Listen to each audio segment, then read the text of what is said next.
Bueno, buenas noches. Empezamos los coloquios del año 2012 de la Academia.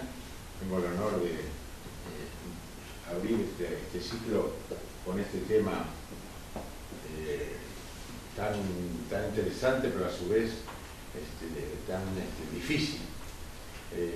Quiero agradecer a todos los presentes y especialmente a los que no pudieron venir también, porque me han hecho llegar sus disculpas y este coloquio va a ser dedicado especialmente a los que nos acompañan y a los que se han ido, porque tiene que ver con el morir y la muerte.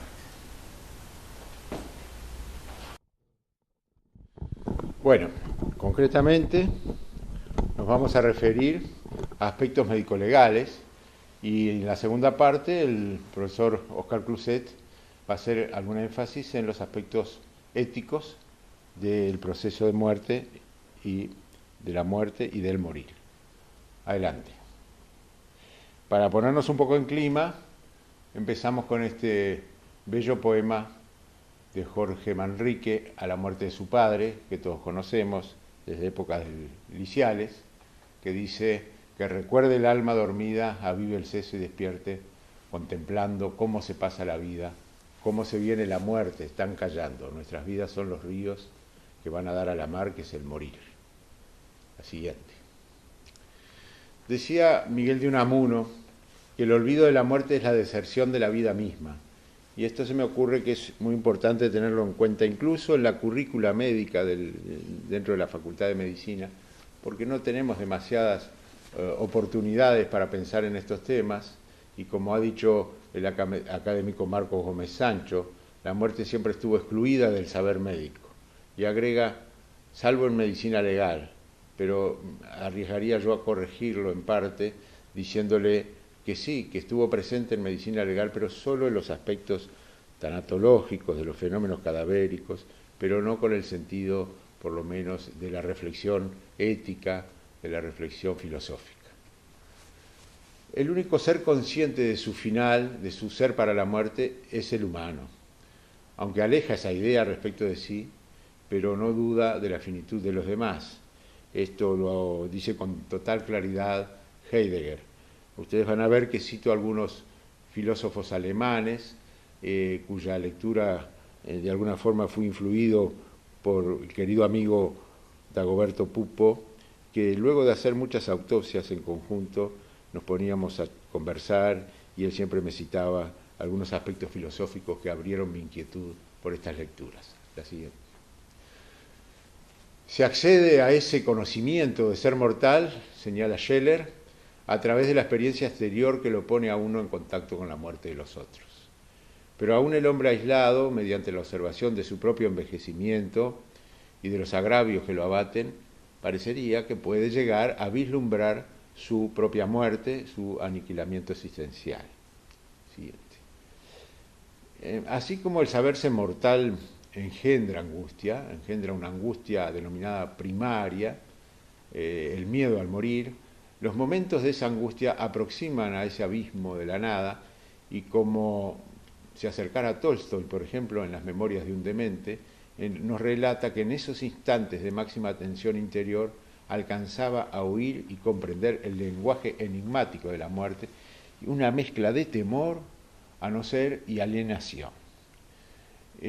Nuestra civilización ha transformado ese miedo básico de todo ser humano en el temor a dejar de ser, el temor que enfrenta al hombre a ese gran desengaño, como dice Schopenhauer, que es el tener la certeza de vivir para morir. Siguiente. Ese mismo autor, Arthur Schopenhauer, ese gran filósofo, de alguna manera contesta a ese temor. A mí me parece que con máxima lucidez, cuando afirma, preguntón insensato, que desconoces tu propia esencia. ¿Dónde está la nada cuyo abismo temes? Reconoce tú mismo ser esa fuerza íntima, oculta, que no es atacada ni por el nacimiento ni por la muerte. Entonces el hombre conoce su destino, conoce su finitud, pero vive como si fuera eterno, congeniando, como opina Jasper, entre finitud e infinitud. Voltaire en su epistolario afirma que siempre se dice que los hombres no son más que sombras pasajeras, pero se lo dice, luego se obra con proyectos, con sueños, de tal forma como si uno fuera inmortal.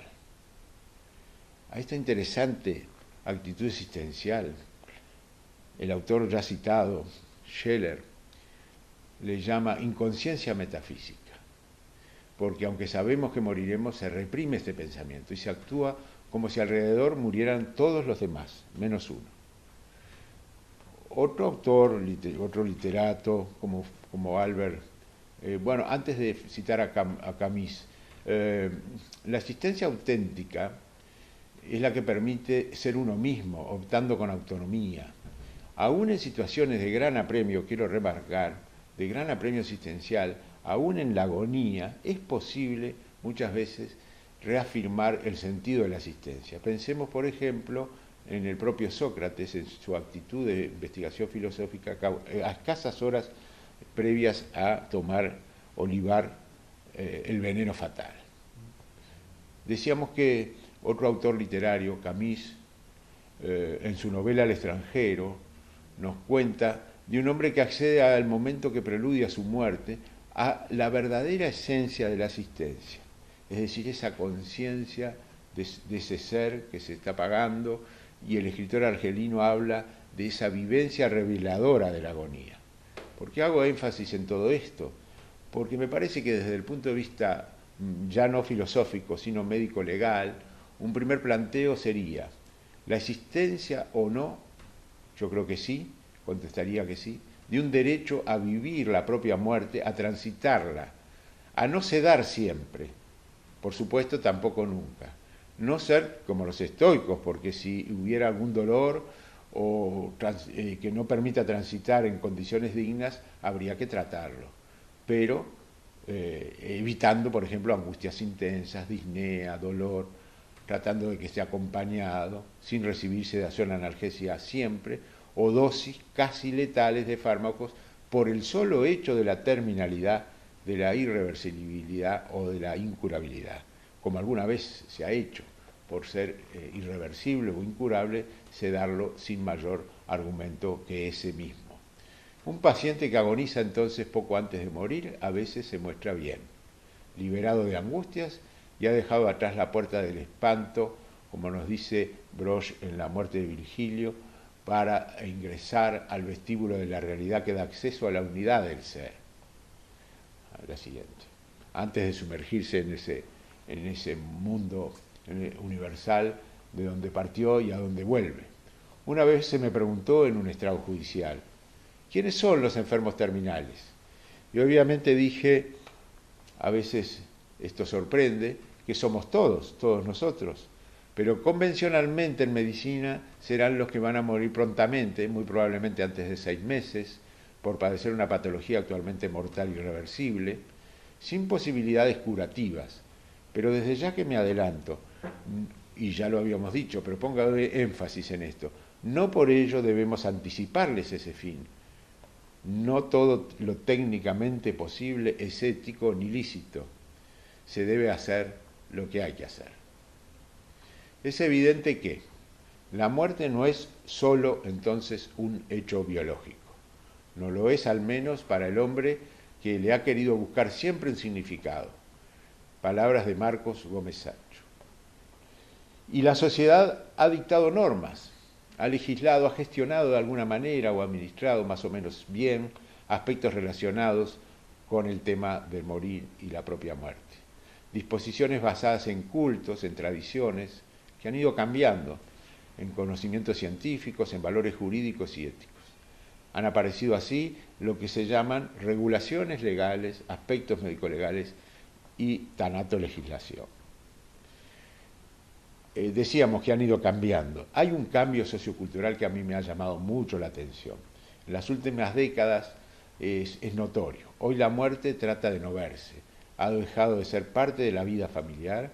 Ya no hay velorios en casas de familia, son cada vez más breves, se suspenden de noche, directamente no se hacen. No se muere en familia, la muerte debe ocurrir en un CTI, de lo contrario parece que aflora la culpa, que no se hizo todo lo debido. El luto, por supuesto, ya hace años que no existe, pero esto me hace volver a la primera frase, de la primera diapositiva, la que nos decía don Miguel de Unamuno: cuidado, el olvido de la muerte es la deserción de la vida misma, es parte de la vida y no podemos exorcizarla. Adelante. Pero y antes que nada, ¿cuándo se está muerto? Para nuestra tanato-legislación, como hacemos referencia a disposiciones legales, nos referimos a la ley de autopsia y trasplante, la ley número 14.005. Nos dice que la muerte debe ser establecida mediante la comprobación de la existencia de cambios patológicos irreversibles incompatibles con la vida. Es decir, no define directamente muerte, sino los métodos para su comprobación. O, si quieren, nos dice que muerte es lo opuesto de la vida, pero nadie se ha animado a definir lo que es vida ni lo que es muerte. Es lo opuesto y sabemos muy bien a qué nos referimos. Bueno, esos cambios hoy en día los hemos situado prácticamente a nivel encefálico. Y la hora de la muerte será la hora entonces de comprobación de esos cambios patológicos irreversibles, incompatibles con la vida, es decir, la hora de la muerte encefálica. Otro tema apasionante es lo del acompañamiento. Fíjense esta cita de parte de El Grito de Gloria, cuando Ismael añadió por su parte: no te apartes de mí, hermano, que puede ser la hora de morir. Esa conciencia de la finitud y de la necesidad de estar acompañado. Como lo han proclamado los profesores Hamburger y Lermit, cuando el sistema nervioso está destruido, el organismo no es ya un ser vivo, pese a que pueda presentar manifestaciones vitales. Ya no es un todo integrado y entonces no existe vida.